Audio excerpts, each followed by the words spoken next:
সুস্বাগতম। কবি জীবনানন্দ দাশকে নির্জনতার কবি বলা হয়, কারণ তার কবিতায় এক গভীর নিঃসঙ্গতা, বিষণ্ণতা ও আত্মমগ্নতার সুর ধ্বনিত হয়, যা তার প্রচার বিমুখ, অন্তর্মুখী স্বভাব এবং জীবনের প্রতি এক দার্শনিক দৃষ্টিভঙ্গিকে থেকে এসেছে।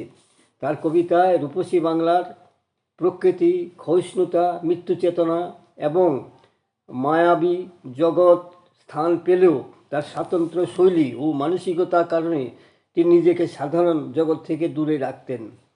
জীবনানন্দ দাশ ছিলেন প্রচার বিমুখ ও স্বল্পভাষী মানুষ, যিনি ব্যক্তিগত জীবনেও নিজেকে গুটিয়ে রাখতেন, ফলে জীবদ্দশায় যেভাবে সম্মান ও পরিচিতি পাননি।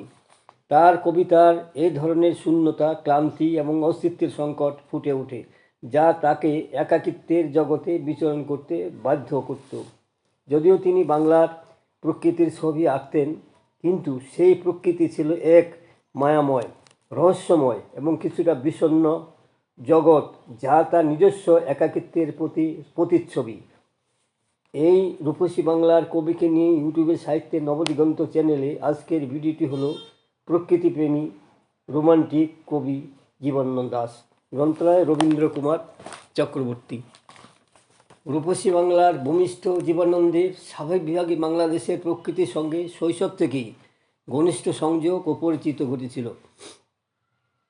তাই বাংলাদেশের নদ নদী, আকাশ বাতাস, খাল বিল, ফুল ফল, তরুলতা, কীটপতঙ্গ, পশু পাখি, পূজা পার্বণ, উৎসব অনুষ্ঠান প্রভৃতি তার কাব্য কবিতায় প্রাণের স্পর্শে বাগ্ময় হয়ে উঠেছে।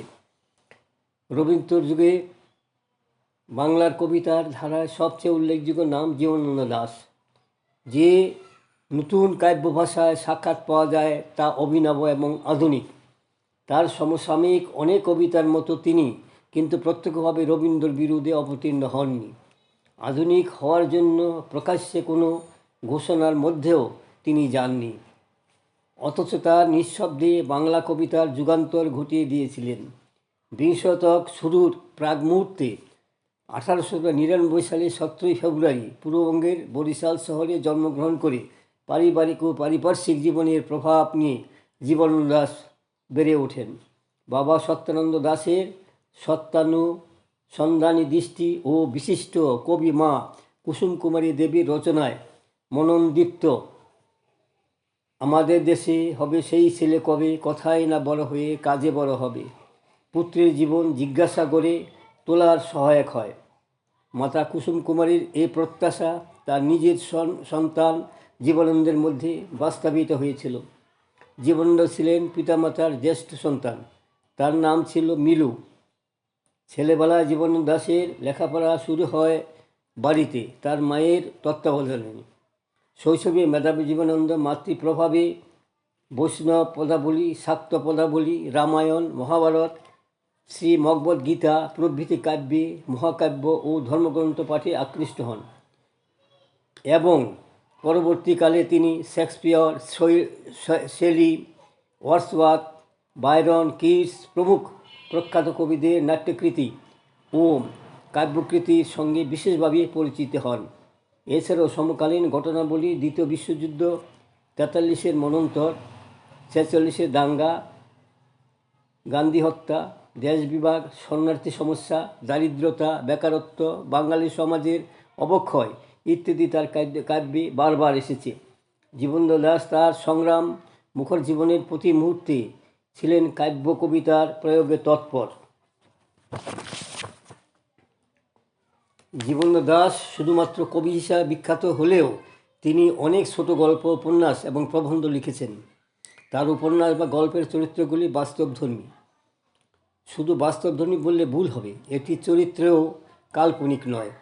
প্রতিটি চরিত্রে বাস্তব ছিল এবং জীবনানন্দ তাদের কাছ থেকে দেখেছিলেন। কিছু কিছু চরিত্রে শুধুমাত্র তিনি নাম পাল্টে দিয়েছিলেন। তার উপন্যাসের নায়করা ছিলেন বেকার, কিন্তু সবচেয়ে বড় কথা, তাদের কর্মতৎপরতা হবার ইচ্ছাও নেই। নিজেকে মগ্ন রেখেছেন, সময় কাটিয়ে দিয়েছেন। তার লেখনীতে বরাবরই আত্মপ্রকাশ করেছে নারী চরিত্র, সেই বনলতা সেন থেকে অরুণিমা, শেফালিকা, সুরঞ্জনা, মৃণালিনী পৃথিবীর সমস্ত কাব্যে, ভাস্কর্যে এবং চিত্রকল্পে নারীদের একটা প্রধান ভূমিকা তো প্রাচীনকাল থেকেই ছিল। কিন্তু বনলতা সেন কবিতায় তিনি কী রকম নারী সৌন্দর্যের বা নারী চরিত্রের বর্ণনা দিয়ে দিলেন তা পাঠককুলকে প্রতি মুহূর্তে ভাবায়, প্রতি মুহূর্তে মনে করায় এক ধরনের নারী চেতনা বা নারী রূপ বা অনন্তকাল ধরে পুরুষের হৃদয়ের আশ্রয়স্থল। এই রূপ সেই কাল পর্যন্ত বাংলা সাহিত্যে বা কবিতায় প্রথাসিদ্ধ ছিল না। আবার এই ধরনের নারী চরিত্র পরিস্ফুটিত হয়েছে যে নারী নিজের হৃদয়ের উপর নিজের নিয়ন্ত্রণ শিথিল করেননি। তার আবেগের জগতে সে ছিল স্বনির্ভর। সে প্রেম ঝরে গেলেও প্রাক্তন প্রেমিকের বন্ধু জেনে একই আকাশের তলায় একই কাশবনে দাঁড়িয়ে থাকতে পারে। প্রকৃতি প্রেমিক কবি জীবনানন্দ, রোমান্টিক কবি জীবনানন্দ, যিনি প্রতি মুহূর্তে প্রকৃতির তুলির আশ্চর্য সব অঙ্কন উপলব্ধি করেছেন, আর তা নদী জলের ধারার মতো প্রবাহিত করে হয়েছে কবিতার আনাচে কানাচে। বাংলার মুখ আমি দেখিয়াছি, আমি পৃথিবীর মুখ খুঁজিতে যাই না। আর সত্যি তিনি যেভাবে বাংলাকে দেখেছিলেন সেভাবে বাংলার অন্য কোনো কবি বাংলাকে দেখেননি। ফণিমনসার ঝোপ, কামরাঙ্গা, বুনুহাঁস, কমলির শাক, লক্ষ্মী পেঁচা, খইয়ের ধান, সজনার ডাল, অন্ধকারের ধান ক্ষেত, সাদা বক, শালিক, কুকিল, ইঁদুর, মাছি, শকুন, মৌরির গন্ধ, সোনালি খড় আর কাঁচা বাতাবির মতো সবুজ ঘাস, এসবই তো শাশ্বত বাংলার চিরন্তন দৃষ্টিপট। গ্রাম বাংলার প্রতিটা রন্ধ্রের অজানা খবর কবি নিজের ভাবধারায় ছাঁচে গড়ে তুলেছেন নতুন প্রতিকৃতি কবিতার আঙ্গিকে। জীবনানন্দতার এবং মনন জগতে এইভাবে ব্যাখ্যা করার সম্ভব নয়। তার কবিতার প্রতিটা পৃষ্ঠা জবানবন্দি দেয় বঙ্গদেশের অনাবিল সৌন্দর্যের। বঙ্গদেশকে নিয়ে তার এমন কিছু নেই যা তার কবিতায় পাওয়া যাবে না। কাশ হোগলার মাঠে ভিতর, ধানসিঁড়ি নদীর পাশে, সোনালি খড়ের গণস্তূপে তিনি খুঁজে বেরিয়েছেন শান্ত পরিবেশকে। হয়তো জীবনসঙ্গী ক্লান্ত প্রতীককে দুদণ্ড শান্তি দিয়েছিল নাটোরের বনলতা সেন, কিন্তু জীবনবোধের গাঢ়ত্ব এবং অভিজ্ঞতায় পরিপূর্ণ জীবনানন্দ দাশ জীবন স্রোতে চিরকালই তৃষ্ণার্ত ছিলেন। তার বৃত্ত স্বাচ্ছন্দ্য ছিল না।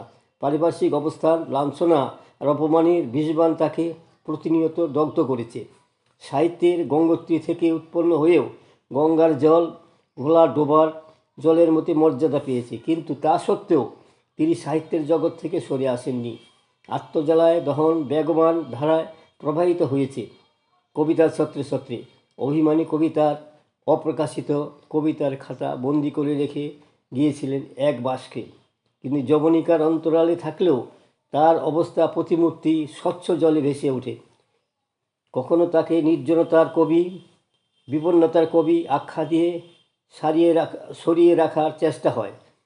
তার কবিতাকে না জেনে, তার মনন জগৎকে না বুঝে বিশ্লেষণ করা হয়। বাংলা সাহিত্যে অর্জনের মর্যাদা তাকে দেওয়া উচিত ছিল, কিন্তু তিনি অতল গহনের একলভ্য, তাই তাকে নির্জনার কবি বলা আখ্যা দেওয়া হয়েছে। বন্ধুগণ, আমার এই সংক্ষিপ্ত ভিডিওখানি এখানে শেষ হলো। যদি আপনাদের মনে পড়তে হয় সাবস্ক্রাইব, শেয়ার এবং লাইক করতে ভুলবেন না যেন।